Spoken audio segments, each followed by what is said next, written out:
कैसे हैं आप लोग? उम्मीद करते हैं आप लोग अच्छे होंगे। आज हम लोग बढ़ रहे हैं अपने नए चैप्टर की तरफ, नए वीडियो में। तो ये चैप्टर है संधारित्र। इसके बारे में हम लोग डिटेल डिस्कशन करने वाले हैं, तो वीडियो को पूरा देखिएगा और लाइक और सब्सक्राइब करना ना भूलें। आइए अब हम देखते हैं कि संधारित्र होता क्या है। पहले ये पढ़ेंगे, उसके बाद इसके एक एक फार्मूले को डिराइव करते हुए आगे बढ़ेंगे। संधारित्र एक ऐसी डिवाइस है, एक ऐसी चीज है जिसमें हम विद्युत ऊर्जा को संग्रहित करके रख पाते हैं। मतलब ये डिवाइस दिखती कैसी है, ये देख लीजिए। दो प्लेटें होती हैं आपस में ऐसे कुछ दूरी पे, कुछ डी दूरी पे मान लीजिए रखी हुई है, ठीक है। यही हमारा संधारित्र कहलाता है। बस इतनी सी डिवाइस। इसमें हम क्या करते हैं, मान लीजिए हमने क्या करा, बैटरी जोड़ दी थोड़ी देर के लिए। इसमें हमने बैटरी जोड़ दी, ठीक है। जैसे ही हमने बैटरी जोड़ी तो इसकी वजह से यहाँ करंट जाएगा और ये करंट यहाँ पे जाके यहाँ पे आवेशों के रूप में इकट्ठा हो जाएगा। अब ये जो आवेशों के रूप में इकट्ठा हुआ है, ये आवेश विद्युत क्षेत्र का निर्माण करेंगे और विद्युत क्षेत्र के रूप में इसकी ऊर्जा को संग्रहित कर लिया जाएगा। तो ये जो डिवाइस, ये जो इतनी सी डिवाइस है, इसी को हम कहते हैं संधारित्र। संधारित्र और इसकी जो ऊर्जा धारण करने की क्षमता है, इसी को हम कहते हैं धारिता। एक बार फिर मैं बता देता हूं, संधारित्र एक ऐसी डिवाइस जिसमें हम विद्युत धारा को ऊर्जा के रूप में संग्रहित करके रख सकते हैं, और धारिता संधारित्र के ऊर्जा संग्रहित करने की क्षमता को धारिता कहते हैं। आइए धारिता के फार्मूलों के बारे में चर्चा करते हैं और इसकी परिभाषा के बारे में चर्चा करते हैं। तो धारिता जो है, इसकी एक परिभाषा तो हम लोगों ने ये सीखी कि संधारित्र के ऊर्जा संग्रहित करने की क्षमता को धारिता कहते हैं। दूसरी परिभाषा ये कहती है कि किसी संधारित्र के एकांक विभवांतर में संग्रहित आवेश को धारिता कहते हैं। यानी कि उसने अब क्या किया, एक वोल्ट का हमने विभवांतर लगाया और उसमें जितना आवेश उसने इकट्ठा कर लिया, वो भी उसकी धारिता कहलाएगी। यानी कि अब हम क्या करेंगे, हम बोलेंगे कि जो हमारी धारिता होगी C, कैपेसिटी यानी कि धारिता, तो ये जो है धारिता C जो है वो कितना आवेश संचित करेगी किसी भी वोल्ट में, वही हमारा कहलाता है धारिता। तो इसका एक ये फार्मूला आपके सामने बन के रेडी हो जाता है, C = Q/V। अब हम इसके मात्रक की अगर बात करें तो इसका जो मात्रक बनता है वो Q का बनता है हमारे पास कूलाम और V का बनता है वोल्ट। तो इसका मात्रक हमारे पास कूलाम पर वोल्ट निकल के आ जाता है।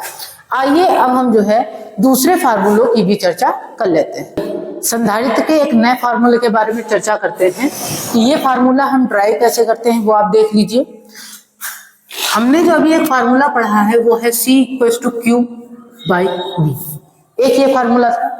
अब आप देख सकते हैं आपके सामने एक संधारित्र है, पैरेलल प्लेट कैपेसिटर है, यानी कि दो प्लेटें लगी हुई हैं। इन्हीं प्लेटों की बीच की दूरी D है और इनका प्लेट एरिया A है, क्षेत्रफल A है, और विद्युत क्षेत्र रेखाएं कुछ इस तरीके से बनी हुई हैं। आप ऐसे समझ सकते हैं कि आप ऐसी बैटरी के बारे में सोच सकते हैं। एक ऐसी बैटरी लगी हुई है कि यहाँ से करंट आई गया होगा और ये आई की वजह से यहाँ पे Q आवेश कुछ इकट्ठा हो गया होगा, जिसने एक अपनी विद्युत क्षेत्र बनाई होगी जिसे हमने E नाम दिया है, ठीक है। आइए अब एक और फार्मूले के बारे में चर्चा करते हैं। तो ये जो Q है, ये Q तो चेंज नहीं कर सकते, यानी कि V चेंज हम कर सकते हैं। Q तो चेंज नहीं हो सकता क्योंकि हमने आवेश Q माना है। Q के टर्म्स में कोई हम फार्मूला लेकर आएंगे V का, उसमें देखते हैं Q कैंसल आउट होता है कि नहीं। तो V का फार्मूला हम निकालने की कोशिश करेंगे। तो हमारे पास एक फार्मूला होता है ER, V = ER। R यहाँ पे दूरी होती थी, तो यहाँ पे हमारे पास R दूरी, ये D हो जाएगी। तो ये फार्मूला बनेगा V = ED। अब हम E का फार्मूला रखेंगे और ई का फार्मूला, क्योंकि यहाँ पे दो समांतर पृष्ठ हैं और इनकी वजह से विद्युत क्षेत्र का जो फार्मूला होता था वो होता है सिग्मा बाई एप्सिलॉन नॉट। अब हम ई की जगह पे सिग्मा बाई एप्सिलॉन नॉट रख सकते हैं, तो इसीलिए हम V is equal to sigma by epsilon not into D, कुछ ऐसा फार्मूला बनाएंगे। उसके बाद हम सिग्मा को भी तोड़ लेते हैं। सिग्मा को जब हम तोड़ेंगे, क्योंकि हमें क्यू तक जाना है इसीलिए हमें सिग्मा भी तोड़ना पड़ेगा, तो सिग्मा का फार्मूला रखेंगे q by a, sigma is equal to Q by a, ये रखेंगे यहाँ पे। तो V is equal to Q by a epsilon not into d, ये फार्मूला हमारे पास V का निकल के आएगा। अब हम इसको फर्स्ट मान लेते हैं, इसको सेकंड मान लेते हैं। समीकरण 1 और 2 से अब V की वैल्यू हम यहां पे रखेंगे और हमें C का फार्मूला मिल जाएगा। C is equal to Q by Q D upon epsilon not A, इसको ऊपर लेके जाएंगे, यहाँ पे जो हमारे पास फार्मूला निकलेगा वो होगा C is equal to Q से Q cancel out, epsilon not A ऊपर, तो epsilon not A by D, एक फार्मूला हमारे पास ये निकल के आता है C equal to epsilon not A by D. इस फार्मूले की मदद से आप ये देख सकते हैं कि अब आपको इसमें इस बैटरी की कोई भी आवश्यकता नहीं होगी। क्यों नहीं होगी? क्योंकि इस फार्मूले में कोई वोल्टेज नहीं है, कोई आवेश नहीं है, तो इसीलिए हम इसको अगर बैटरी में ना भी लगाएं तब भी हमारा काम हो जाएगा, क्योंकि एप्सिलॉन नॉट क्या है, अगर इस संधारित्र के बीच में मध्य में हवा भरी हुई है तो एप्सिलॉन नॉट, अगर कोई पदार्थ भरा हुआ है तो एप्सिलॉन एम ले लेंगे, पदार्थ की विद्युतशीलता, और ए इन प्लेटों का क्षेत्रफल है, डी जो है इनके बीच की दूरी है। अब हमने देख लिया कि ये जो संधारित्र है इसके बने हुए, जो ये बना हुआ है, जितनी दूरी पे रखा हुआ है, जितना क्षेत्रफल है, उसी से इसकी धारिता डिसाइड हो रही है, किसी अलग वोल्टेज लगाने से या बैटरी लगाने से धारिता डिसाइड नहीं हो रही है। तो ये फार्मूला हुआ। आइए जानते हैं कुछ नए फार्मूलों के बारे में। आइए अब हम देखते हैं, ये एक संधारित्र बना हुआ है जिसके बीच में हवा भरी हुई है, तो इसका तो आप फार्मूला आपने देख लिया कि epsilon not A by D होता है। यहाँ पे जो एप्सिलॉन नॉट है यह हवा या निर्वात की विद्युतशीलता होती है। हवा या निर्वात की विद्युतशीलता होती है। मान लीजिए अब यहाँ पे कोई पदार्थ आ जाए, हवा ना हो, बस यहाँ पे कोई पदार्थ आ जाए, कोई इसमें जो है के परावैद्युतांक का पदार्थ भरा हुआ है। अब हम जो है इसमें निकालने की कोशिश करेंगे कि इसमें के परावैद्युतांक के पदार्थ भरने से कितने गुना ये कम या ज्यादा हो जाता है। ठीक है, तो मैंने ये पुराना था इसलिए हमने इसको नॉट बोल दिया कि ये स्टैंडर्ड है, कि ये हमारा हवा भरा हुआ था तब का है ये।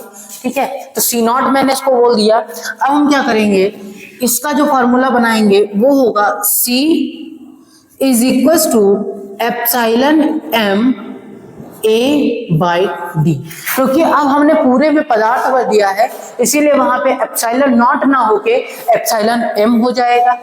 फिर हम इसको चेंज कर सकते हैं, कैसे, epsilon M upon epsilon not is equal to K होता है।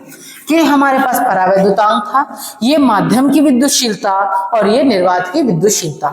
अब हम इसको के टर्म्स में लाते हैं, क्योंकि ज्यादातर क्वेश्चंस में हमें के टर्म्स में ही सारी चीजें दी रहती हैं। तो अब हम अगर एप्सिलॉन एम बनाना चाहें तो के एप्सिलॉन नॉट, इसको उधर गुणा करके हम बना सकते हैं। तो C is equal to epsilon not K A upon D, हमारे पास ये फार्मूला बनेगा। इसके बाद अगर हम के को इधर बाहर निकाल ले तो C इज इक्वल टू के epsilon not A by D, हमारा ये फार्मूला बन जाता है और हम इसको C नॉट के बराबर रख सकते हैं। यानी कि हमने अभी तक ये देखा कि जो नई धारिता होगी वो K टाइम्स बढ़ जाती है।